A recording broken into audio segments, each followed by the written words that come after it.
I picked this fine machine up in Lincoln, Nebraska, and this was made by a guy named Claude Windgrove, and it's got everything that you could possibly need for a steam car, starting with a hand pump, and he went with a Stanley boiler, and it's got about a zillion tubes in there.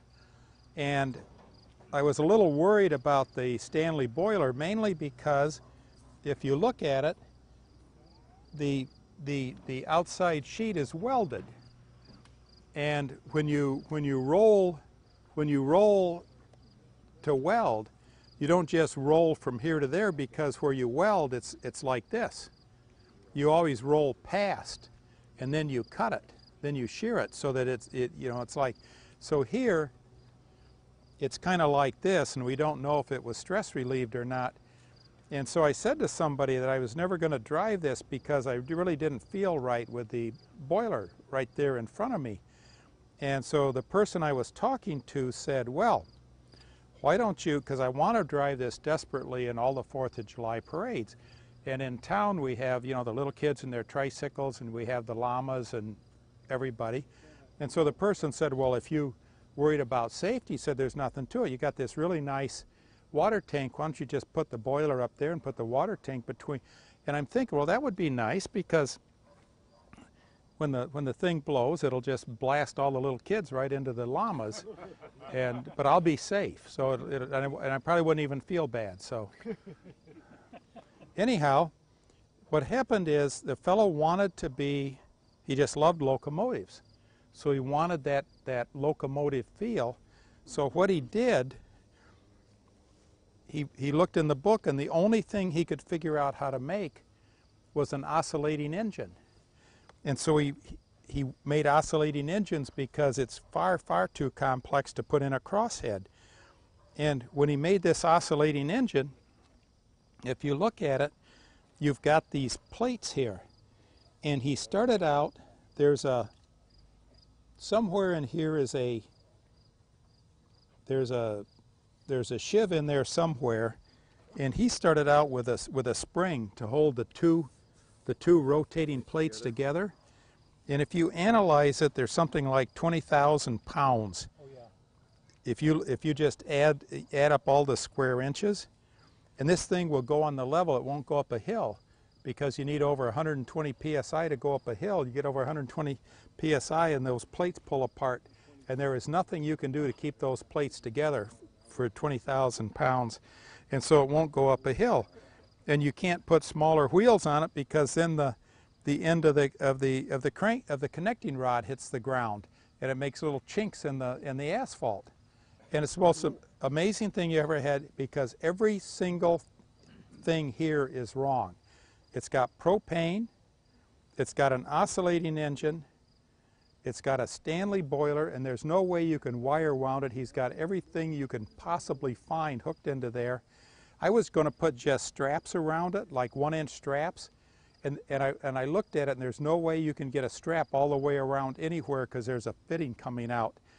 But look at the work. Look at the work. He's got the Johnson bar. He's got the little crank thing here. He's got this enormously complex valve thing. He's got everything you could possibly need, including what I need the most on my Keen car, which is the little electric doohickey jack, so you can jack it up and get it warmed up. He's got everything you need, and it is the most incredible amount of good workmanship that I've ever seen on the worst possible design. What would happen? I'm just going to ask a naive question. If you sandwiched two tapered bearings across each other with plates bolted in either side, wouldn't that not? You would still have an oscillating. You know, Mike, I don't want to say anything, but I never went to that depth of analysis.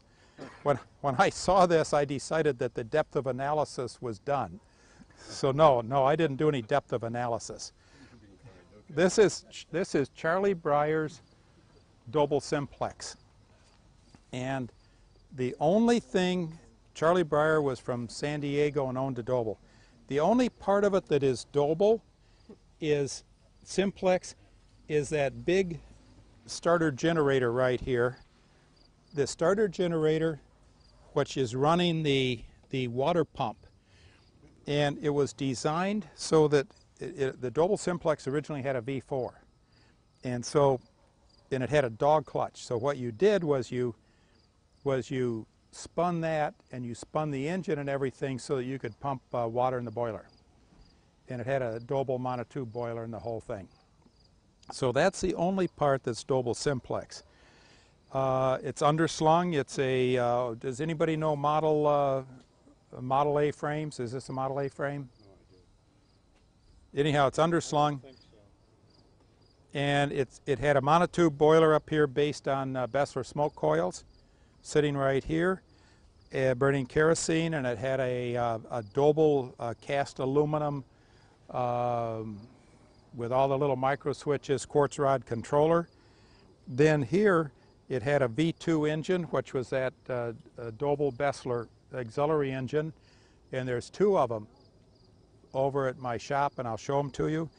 One that came out of here, and one that came out of that I got last year by dint of acquiring everything without exception anywhere. The hard work. And it's like an 1 3/4 high pressure, 2.5 low pressure compound. So it's really cute. The cutest thing about it, of course, is the windshield wiper blade. So I want to get this running someday. Now, one of the things that it does have, it came disassembled. It had 2 bucket seats and everything. But the cute thing it had, if you look at it, somewhere in here, except that doesn't work now, but when you want to start it, you yank back on that, and it's a parking brake. It pulls the cables, locks the rear brakes, and disengages the dog clutch all at the same time. So it's the most clever thing you ever saw. But it's underpowered with that V2. Howard Langdon had this at one time, and it was underpowered. You have 2. But you have 2 of those. You know, if I was really, really smart, I would go over and, you know what I said earlier today? You don't have to be smart, you just have to find a smart person and copy them. Somebody else here has 2 locomobile engines in the same car. Why? Well, Tony. Hey, Tony. How'd that happen?